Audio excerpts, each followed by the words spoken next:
Hello hello dear NEET aspirant. देखो, आज ये मेरा सेकंड वीडियो है। इस वीडियो में आपको मैं लास्ट 20 डेज़ की स्ट्रेटजी बताऊंगा जो आपकी डेफिनेटली ही वर्क करेगी।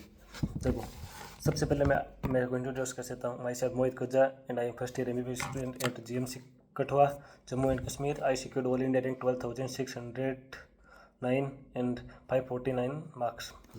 देखो, सबसे पहले इस वीडियो का फ़ायदा किसको होगा, तो मैं इसको थोड़ी सी आपको रेंज दे देता हूँ ताकि है ना जो झूठी मतलब ऐसे दिलासा ना दे। देखो, ये सारे डाटा है ना 600 कट ऑफ को मानते हुए दे रखा है।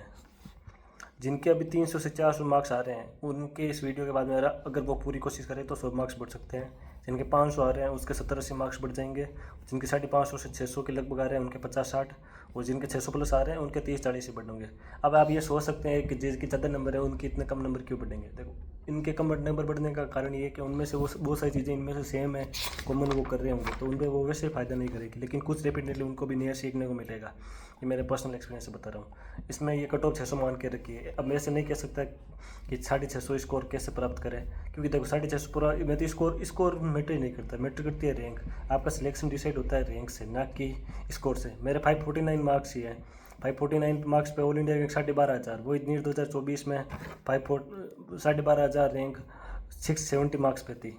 तो नंबरों में तो कोई खेल नहीं है। तो ये 600 कट ऑफ के हिसाब से बताया गया, ठीक है। देखो, अब सबसे पहले चीज़ जो करनी है वो बताता हूँ आपको अपने मॉक टेस्ट के जितने भी डाउट है वो सारे क्लियर करने हैं।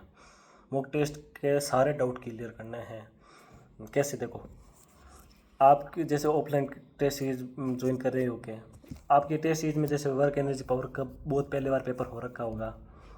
उसमें से कुछ क्वेश्चन है जो 3-4 क्वेश्चन है आपने ऐसे कि ठीक है हो गया, लेकिन वो क्वेश्चन आपको पता है कि आपको थोड़ा सा उससे रिलेटेड कोई क्वेश्चन है तो आपसे होगा नहीं, लेकिन आपने उसको दबा के आगे चल गए। नहीं, ऐसा नहीं करना है। ऐसे जितने भी क्वेश्चन हैं उनको क्लियर करो। अब जो ऑफलाइन कोचिंगों में पढ़ते हैं ना, उनको यही बोलना चाहता हूँ कि कोचिंग डाउट काउंटर जानने की आदत डालो। आदत ज़रूर थी। आदत नहीं डालोगे तो ऐसे आप पीछे जाओगे। यही कहना चाहता हूँ कि आप ऑफलाइन कोचिंग में पढ़ते हो, बस डाउट काउंटर जाया करो, उससे फ़ायदा होता है। देखो, अब डाउट काउंटर नहीं जाने से नुकसान कैसे होता है मैं बताता हूँ। आप ये सोचोगे कि एक 2-3 क्वेश्चन है वो क्या नेट पाएंगे, आपकी बात सही है, उस चैप्टर से वो क्वेश्चन नहीं आ सकते। पर सपोज करो हर चैप्टर से 5 क्वेश्चन है, तो इससे लगभग 150-200 क्वेश्चन हो गए। 150-200 क्वेश्चन में नीट में डेफिनेटली 3-4 क्वेश्चन तो उनमें से श्योर आएंगे, तो हो गया नुकसान। और मैं तो कह रहा हूँ 3-4 कम से कम बता रहा हूँ, 5-6-7-8 क्वेश्चन भी आ सकते हैं। तो 7-8 क्वेश्चन होंगे, आप उस पेपर देते समय सोचोगे काश ये मैं डाउट पूछ लेता। तो इससे अच्छा है कि आप अभी डेली डाउट काउंटर जाने की आदत डालो। अब आपको इस चीज़ का सोल्यूशन कैसे करते हैं? देखो, सबसे पहले आपके जितने जैसे कल मान लो वर्क एनर्जी पावर का आपके शेड्यूल में पेपर है, तो इससे पहले आपके वर्क एनर्जी पावर के जितने भी पेपर हो रखे हैं उनमें जितने भी क्वेश्चन आपको लग रहा है गलत हो सकता है, या फिर मेरे तो कैसे सही हुआ, या फिर इस टाइप की कैटेगरी बना के उनको टीचर से जाके आराम से टाइम लेके उसे टाइम वेस्ट नहीं करते, उसे टाइम इन्वेस्टमेंट करते हैं। वहाँ जाके उससे आराम से पूछो, क्लियर करो। ऐसे आप करते रहोगे तो उन क्वेश्चन में डेफिनेटली 7-8 क्वेश्चन आ जाएंगे और बढ़ जाएंगे। वही तो चीज़ सिलेक्शन डिसाइड करती है। दूसरी चीज़ ये है कि जो आप अभी लेट नाइट स्टडी करते हैं ना, रात को 3-3 बजे तक 2-2 बजे तक, वो बंद कर दो।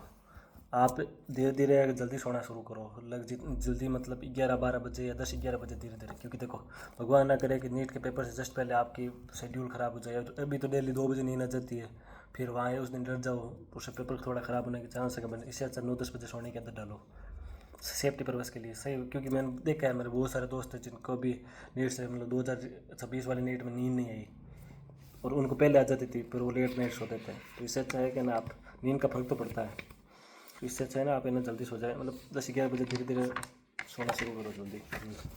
अब तीसरी चीज़ है जो सबसे इम्पोर्टेंट है। देखो, अभी आप क्या करते हो, थ्योरी पढ़ते हो फिर क्वेश्चन करते हो, थ्योरी पढ़ते हो क्वेश्चन करते हो। अब कैसे करते हो? मान लो आपकी कोई चैप्टर है, वर्क एनर्जी पावर ही लेते हैं। वर्क एनर्जी पावर में मान लो आपको 3 घंटे पढ़ना है, तो 3 घंटे में से आप 2 घंटे क्या करते हो, उसको पढ़ते रहते हो, और ये क्वेश्चन जो नोट्स के क्वेश्चन है वही सोल्व करते हो, फिर 1 घंटे क्वेश्चन करते हो। तो ये मैं इसे थोड़ा है ना गलत मानता हूँ, इससे फ़ायदा नहीं है आपको। देखो, आपको करना क्या है, आपको थ्योरी और क्वेश्चन प्रैक्टिस का रेशियो 1:3 रखना है। थ्योरी और क्वेश्चन प्रैक्टिस का रेशियो 1:3 रखना है। कैसे? अगर आपको 4 घंटे मिले किसी भी टॉपिक में, तो उनमें से थ्योरी 1 घंटे ही पढ़ो, 3 घंटे क्वेश्चन करो। 3 घंटे क्वेश्चन करो बिल्कुल एकदम, जैसे 1 घंटे में जल्दी जल्दी थ्योरी पढ़ लो सारी, क्वेश्चन एफिशिएंसी बढ़ा के, और 3 घंटे उसके क्वेश्चन करो। क्वेश्चन भी जैसे नहीं कि जो हमने आते हैं वही, थोड़ा सा वो करो जिनमें दिमाग पे जोर है, जो नहीं आते डाउट काउंटर गए हम, उसमें थोड़ी मदद चाहिए, थोड़ा दिमाग पे स्ट्रेस पड़ा है, क्योंकि वो जो क्वेश्चन आते हैं वो तो सही हो जाएंगे, जो नहीं आते हैं वही तो नंबर इंक्रीज करते हैं। तो इनसे ना आपका वो नंबरों में फ़ायदा हो जाएगा बिल्कुल। और आप प्रॉपर स्लीप लो, और अच्छा खाना पीना ध्यान रखो, क्वेश्चन थोड़ा ज़्यादा करा करो, और क्वेश्चन प्रैक्टिस अभी ऐसे अब कुछ आपको है ना ये गलती और नहीं करनी है। चौथी गलती ये है कि ना आप जैसे पेपर आने से 5-10 दिन, मतलब पेपर से 10 दिन पहले क्वेश्चन प्रैक्टिस छोड़ना नहीं है। बहुत सारे अच्छे बच्चे जिनके स्कोर होते हैं बहुत अच्छा, मेरा दोस्त भी था, उनके लास्ट तक अच्छा स्कोर आ रहा था, लास्ट में उन्होंने 10 दिन ज़्यादा थ्योरी पढ़ने के चक्कर में क्वेश्चन प्रैक्टिस बहुत लो कर दी। अब नीट के समय 10 दिन में थोड़ा एक्यूरेसी डाउन हो गई, अब उनकी वजह से उनका ये नुकसान हुआ कि उनको अब फास्ट करे तो गलत हो जाए, और स्लो करे तो पेपर छूट जाए, क्योंकि क्वेश्चन प्रैक्टिस थोड़ी कम हो गई थी उनकी। इस वजह से वैसी गलती नहीं करनी है। उनका स्कोर बहुत या कुछ तो सेलेक्ट भी नहीं हो पाए, कुछ सेलेक्ट हुए तो भी जो चीज़ वो कॉलेज रिजर्व करते थे वो उनको मिले नहीं। इससे अच्छा है कि लास्ट को आपको नीट से जस्ट 3-4 दिन तक पहले क्वेश्चन प्रैक्टिस करती रहनी है, करता रहना है, ठीक है।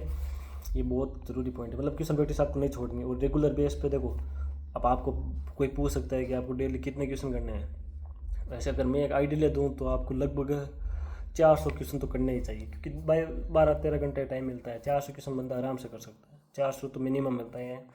फिर आप चाहो तो 500 कर सकते हो, 600 कर सकते हो, जितना करोगे फायदा तो उनसे ज़्यादा ही होगा। और क्वेश्चन करके उनको वापस देखा करो कहाँ गलती हुई है। Thank you. और अगला कोई डाउट हो तो मेरे को कमेंट कर देना, मैं उसके बारे में वीडियो बना दूँगा।